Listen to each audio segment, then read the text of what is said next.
So, good morning, everybody. My name is Barrie Robertson, and this is Angus Brown, and we're both from Design It.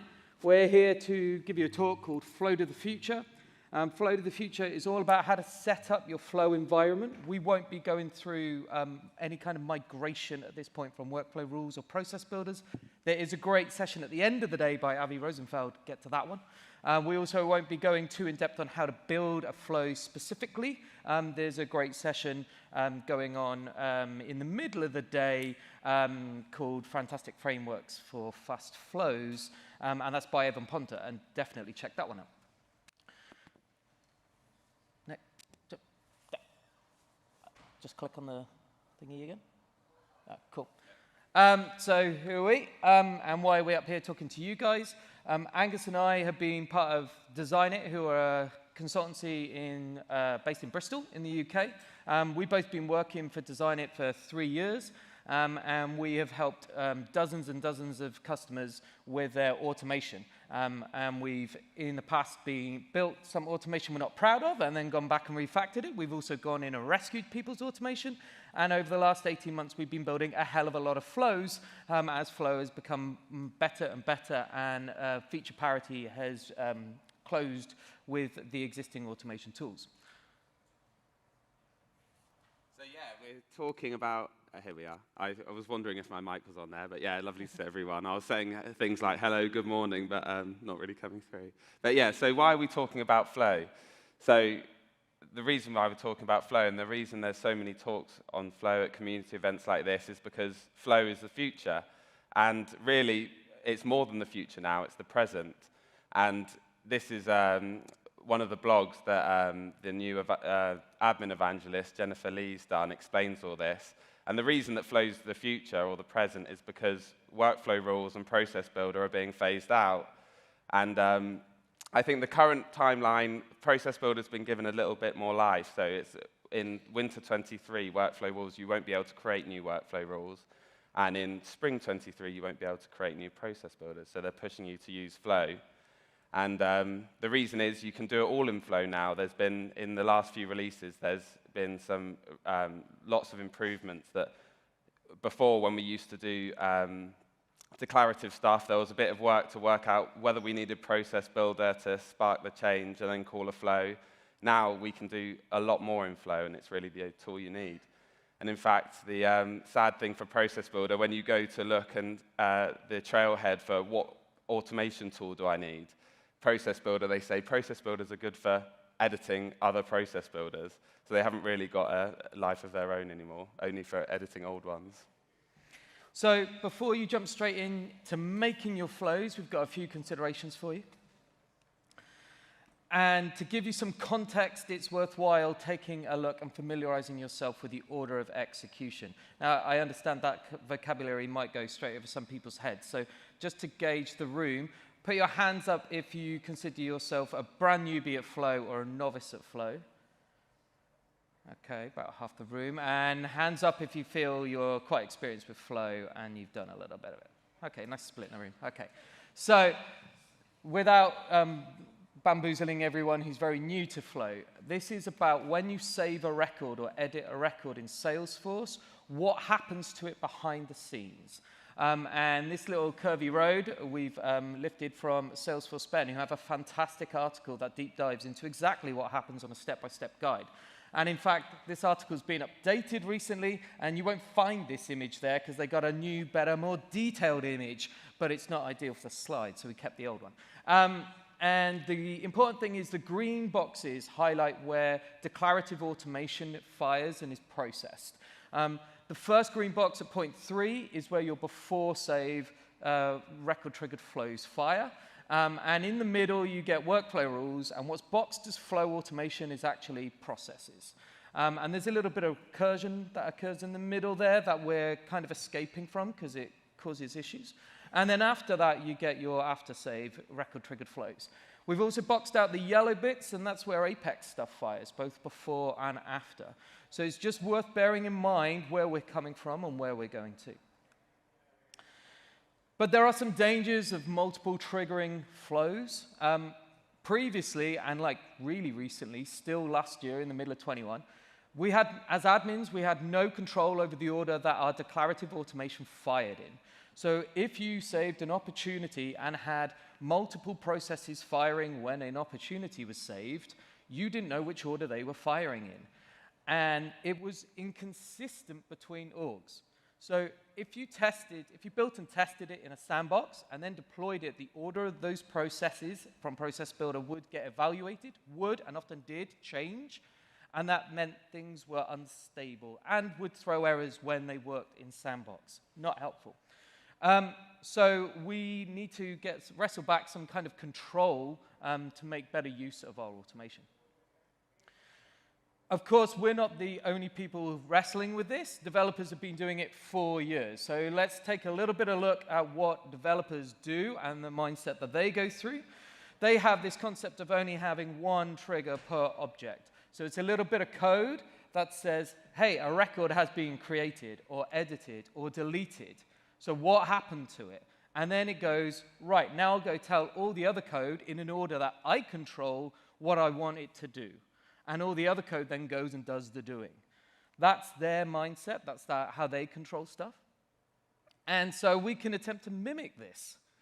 Do you want to cover that, Angus? Yeah, I'll cover this. So yeah, Barry's been through, obviously, developers building really complex systems have that rule of the trigger rule. They want one trigger and then firing off all the bits of automation that come off of that. So as admins, when we're building our flows, have been trying to mimic that as much as possible. And let's have a look how we can mimic it. So as we move away from Process Builder and workflow rules anyway, those two green boxes that we saw in the middle are going to start to disappear. And we're going to have two impacts on this order of execution. We can't manage everything like the developers do in one trigger handler, but we can because the before trigger flows, we do need to keep before trigger flows, which are saves to the record that triggered, the fields on the record that triggered the flow itself. And we then also have an after trigger flow, which we can mimic the one trigger rule with.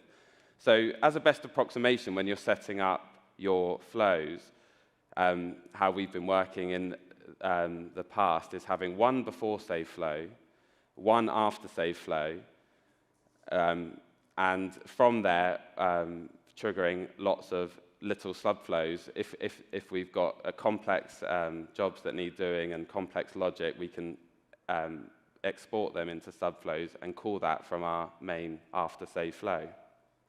We can also have some scheduled flow and screen flows in the mix there as well. Or, as of Spring 22, you can now use Trigger Order and the Flow Trigger Explorer to control multiple flows that are triggered at the same point. So this is all brand new stuff, and it's still very much in development. It was a little bit unwieldy to actually practically use in spring, but if anyone's been playing with it since summer dropped a couple of weeks ago, there's a whole host of new features that make it far friendlier to use in practicality. And alongside the Flow Trigger Explorer, to help you control your multiple flows, you can take advantage of the entry criteria to each of the flows. And the tighter you make those entry criteria, the cleaner and more ordered your automation's going to be. So you're kind of leveraging two bits of tools, not just the ordering, but the entry criteria to maintain exactly which flows are firing when you have multiple flows firing off the same record saving.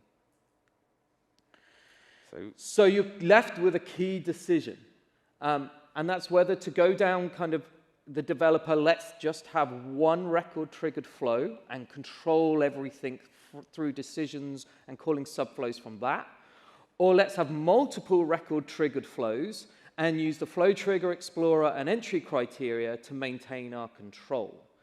And we're just going to have a look at what they look like and what the pros of each are, and how that kind of would suit you and your setup. And I'll point out at the bottom there that unfortunately Salesforce continue not to recommend one approach over the other, and that's because at the moment there isn't a best approach. Each approach has its own merits, and really comes down to a number of factors, including your own current team makeup, your own business automation and complexity, and believe it or not, your documentation, because how easy it is to understand what's going on in your org is really important, particularly when errors occur or when you want to update or extend your automation. So if you go down the one flow route, some of the advantages you can take advantage of is what we've been finding is we don't have to maintain too much documentation outside of the system. There is a lot of description fields on every node, every field, every variable, and you should make use of them. Put in there which business process it's part of, which departments are using this, why it's there, what it's doing, and really fill out your documentation within the flow.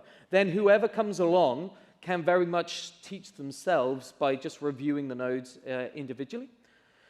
You've also got just one place to go to debug and to start off and figure out where you're going to input updates because there's only one thing that triggers. So you know when you're updating an opportunity, that's the only flow that's going to fire. Therefore, let's go and debug that flow and the flows that it calls.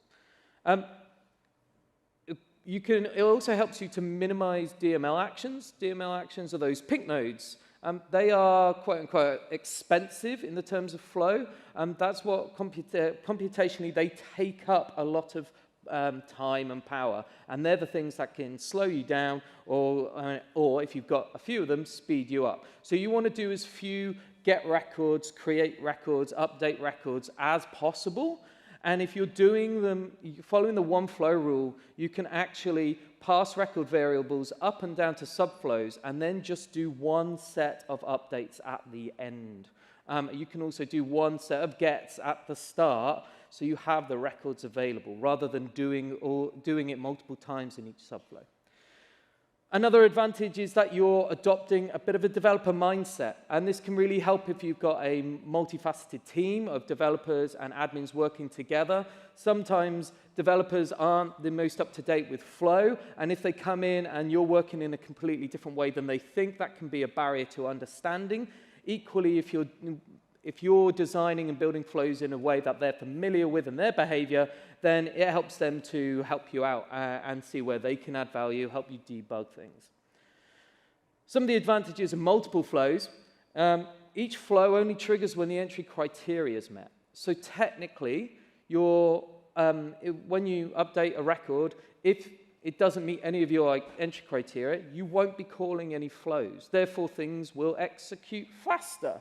There's a caveat to that. They've just brought out that your entry criteria, you can now use formulas in, and there's a brand new Lightning formula editor to do it with.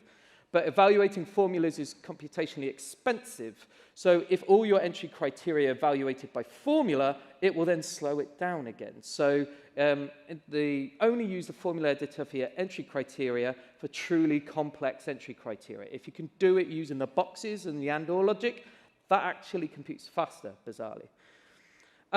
It's easier to reorder or deactivate branches of your logic. Because it's all granularly maintained, you can drag and drop and reorder it. Yeah, I said drag and drop. If you haven't noticed, Flow Trigger Explorer is now a drag and drop tool for reordering your flows.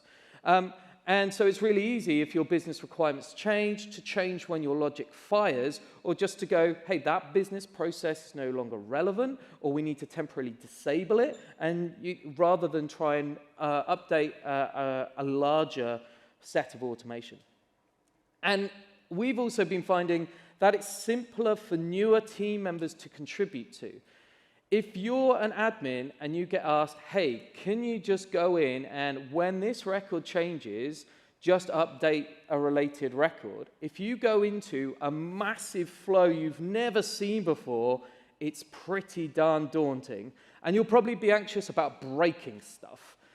Whereas if you're told, hey, just go check the entry criteria, and if there's no matching entry criteria already, just make a brand new flow that just has 2 nodes in it, you'll feel pretty much all right about that. That feels easy, or easier. It feels less daunting. So it can make for kind of a cleaner, more calm experience for your admins. So you might think, now I've considered each, that you're all set, I'm all ready, you're going to pick one path or the other, and you're going to go off and make some flows. There's one final helpful thing to do, and that is to consider your naming convention, Angus. Yeah, so it's important to have good naming convention in either of these rules. It really helps you out, or either of these approaches. It helps you out in in people understanding what the flows are doing when they come into the setup menu. So we have, if you're going for the flow handler, where you just have one before save and one after save flow, we tend to just have, in the blue there, object name before save, object name after save, and also we've got that before delete flow, so object name before delete. And then in our subflows, we have object name. Some of our subflows can be generic, so can switch that in and out. Subflow and short descriptor of what that subflow is trying to achieve. So then, as you see each of these nodes in your after save flow, it's really obvious what these subflows that you're calling are doing. Now, if you're going for the flow trigger explorer, you're going to have many after saves, it's likely. So then we're changing the naming convention to be a bit more like object name after save and a short descriptor on the end about the entry criteria rather than what it's doing. And we found that that's the best way that works for us. So let's take a look in practice, what it looks like. So what Angus is going to bring up is two separate orgs with the same logic going on. In one, we're managing it with one triggering flow, and in one, we're using trigger order and flow trigger, the flow trigger explorer.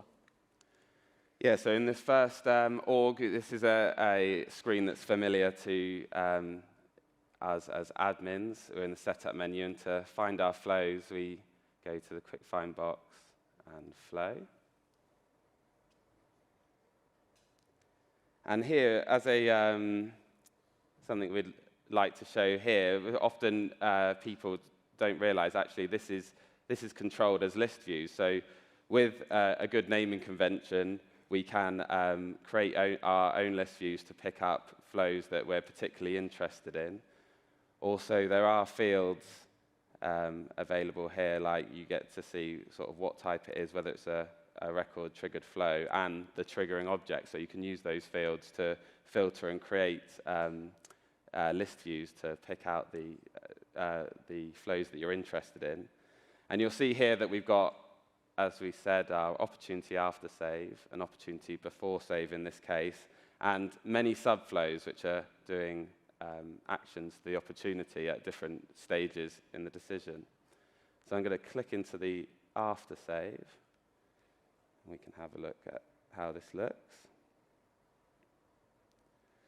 So with having a trigger a flow handler like this, one thing to note at the start is that for the entry criteria tend to be quite loose. In this case, we actually have no entry criteria, but you'd at least want entry criteria that will bring in all records which might need action on your later decision nodes.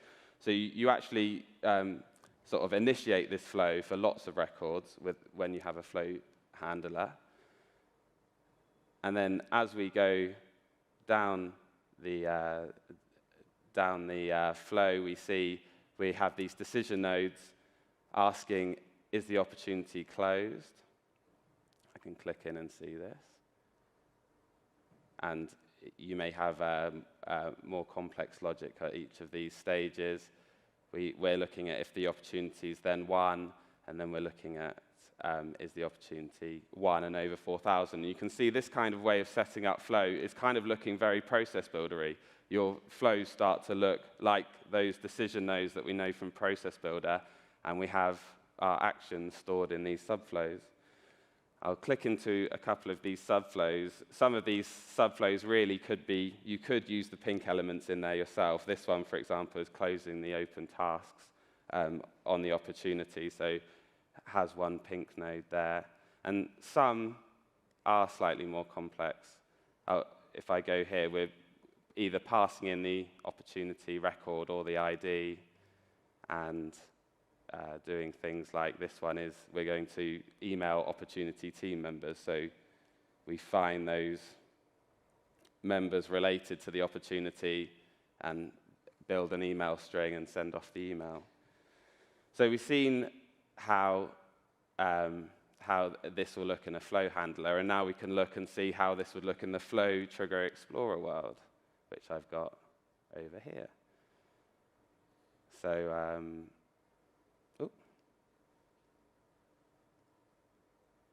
let me.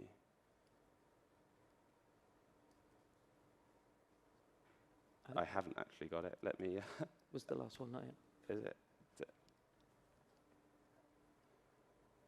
Got rid of it. 2 ticks, and I'll. Demo gods, obviously, first thing in the morning. Yeah. I mean, we're just relieved that the Wi-Fi is actually working. Yeah. And we were like, oh, we're going to do a demo. Everyone's like, so it's like we're not actually executing stuff. We're just putting it on screen, but even that requires... Luckily, I remembered the domain name of that org, so that could have been a lot longer. And if we go into our flow in this, and this is incidentally a Summer 22 org. And I've created a similar list view there. So here we have many opportunity after save flows, and here, as we said before, we've got a descriptor of the logic when that flow is going to be the entry criteria for those flows. So up here is where you can get to your Flow Trigger Explorer. And here we're taken to a screen that actually looks similar to that flow handler flow we had before. We can see when an opportunity is updated and a list of our flows with their different entry criteria. And these sort of become like your decision nodes. And then if we go to open up these flows,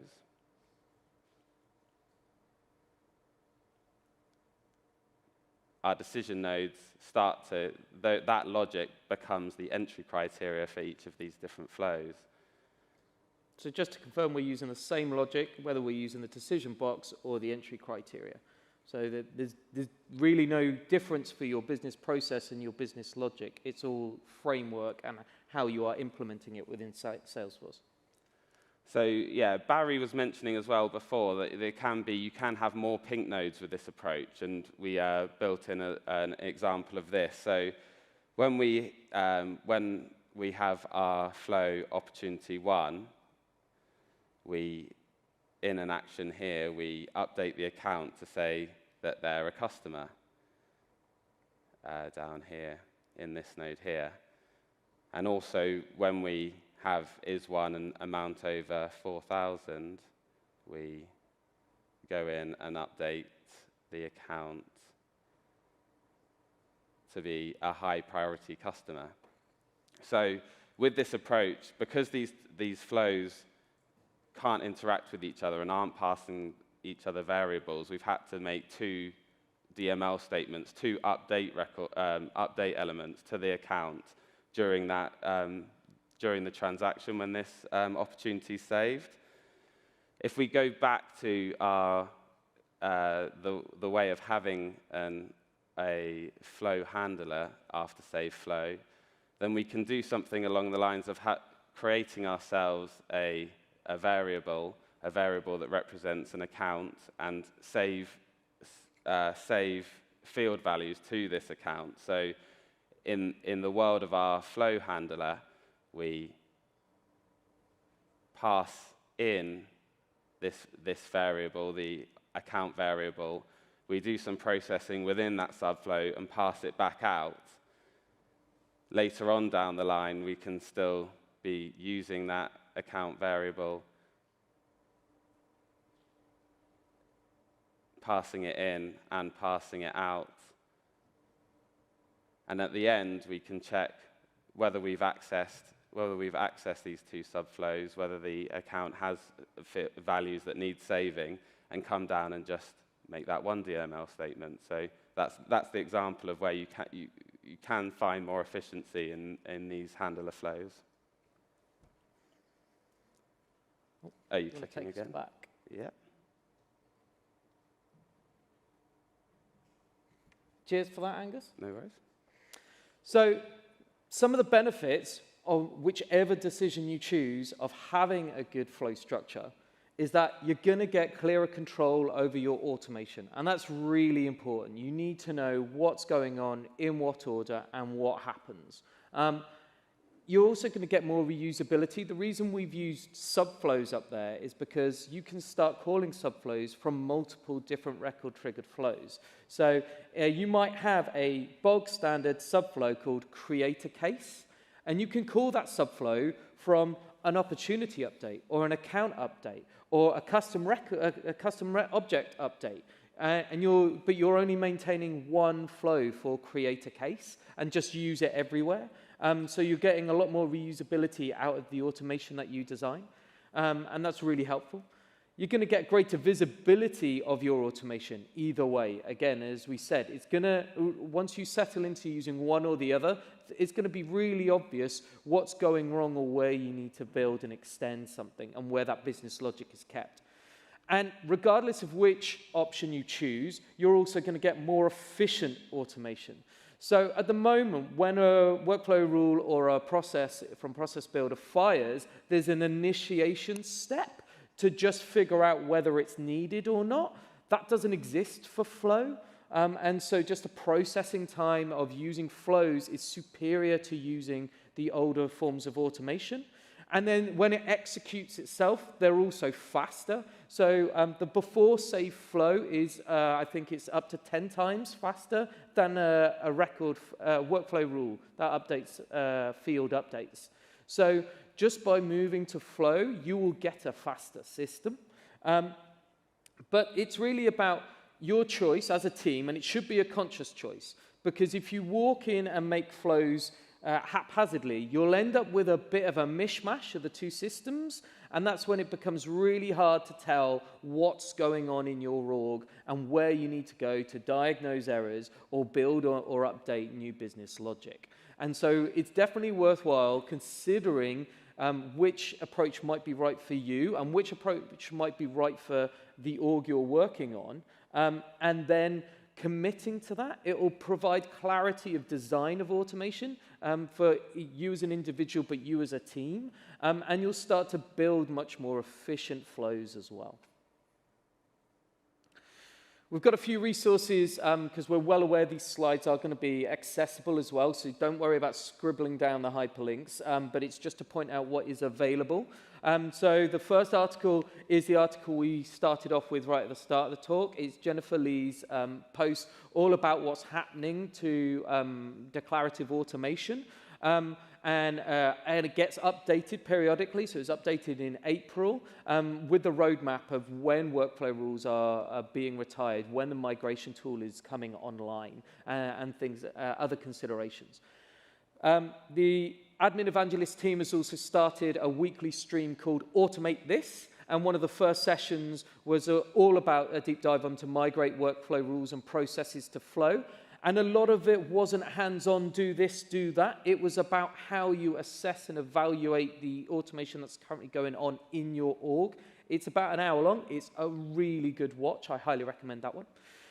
The Admin Evangelist team have a whole page dedicated to automation where they pull in all the content that they create or they find useful to share for the community. That's definitely worth familiarizing yourself with. If you want a deeper dive into exactly a bit more what's going on under the hood, there's an architect decision guide to record-triggered automation. It also highlights the areas where Apex is either a superior choice or an assistive choice. So you can have flow that calls Apex actions, let the Apex do the heavy lifting, bring back the results into a flow and carry on. So it's a really good way for both your devs and admins to collaborate together. But like I say, it is a bit of a deeper, harder read. So if you're new to flow, maybe wait a little while before you bamboozle yourself with it. And there's also an area called Ultimate Guide to Flow Best Practices and Standards. And there's about 12 tips and practices to familiarize yourself. And it's things like minimizing those pink nodes. Don't put a pink node in a loop. And don't hard code an ID. And how to go about avoiding doing hard coding an ID. So that's really good for when you actually start building your flows. So like I say, the slides will be circulated after the event. And so you'll have direct access to these links. Thank you very much.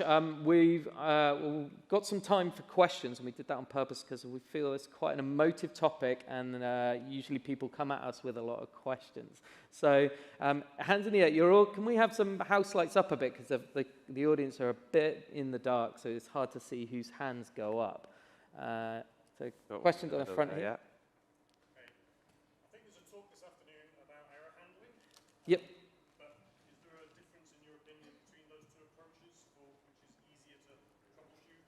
Oh, hold on, Louise is just coming down with the mic. Thank you, Louise.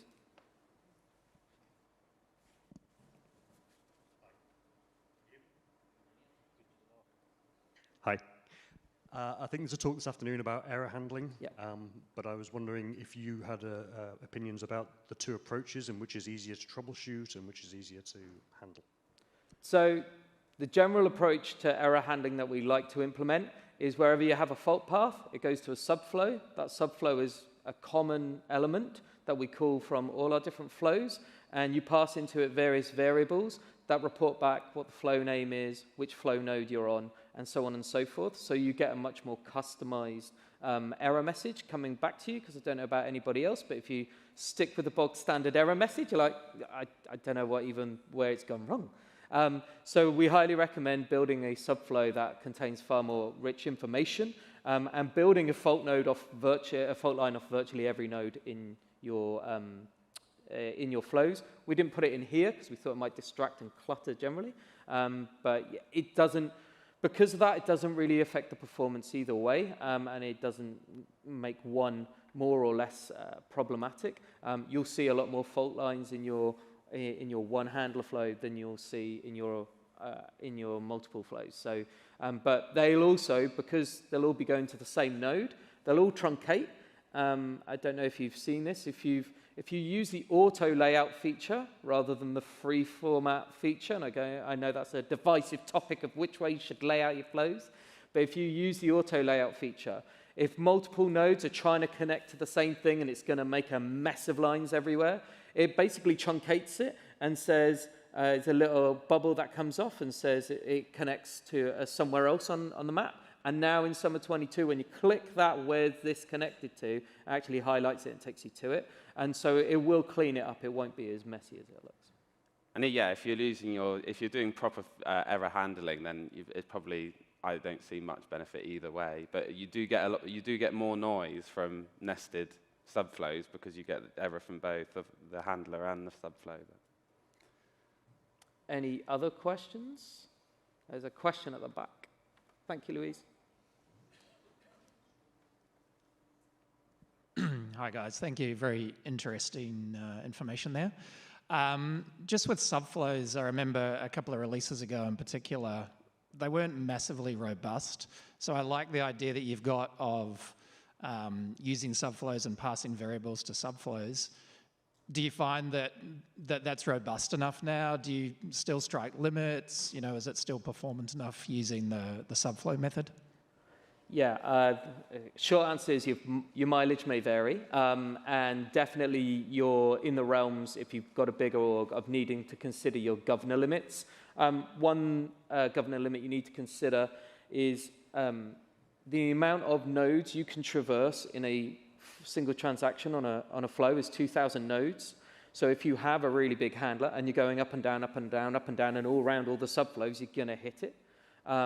So be very mindful of that. That's probably an indication that you'd want to go towards multiple flows. And if you're the batchability of flow is improving, but again, you can hit all kinds of governor limits around the system if you're processing lots of records at once. We've got one at the moment in our org where there's some roll-up fields on an object, and enough records are getting updated in a single transaction that the updates themselves are fine, but the roll-up fields are then causing the whole thing to fall over and fail. As with anything, get a sandbox, test. And yeah, if you do have a high volume org, you might find you're much better place to go with your multiple record flows rather than a singular flow. Awesome, thank you. Any other questions? Can't see any hands, no? Well, me and Angus are here all day and here all evening as well, because we're sociable people. And we don't bite. So if you have any questions and you do want to raise your hand and be brave and bring it up in front of everyone, come ask your question quietly off to the side, and we'll be more than happy to answer it. I think there's a talk on flow in every slot today, and they're all really good. And what's big hand to Louise, who's just walked off the back, because she's managed to put talks that are all slightly different and focus on a different element of working with flow, so that it's not like, oh, you've seen ours, you don't need to go to the others. You could have a whole day of flow here and learn a ton. That's not to say don't go to everyone else's talks, but there's valuable content in all the talks. I've seen a few of them already. So thank you very much today. You've been a very kind audience.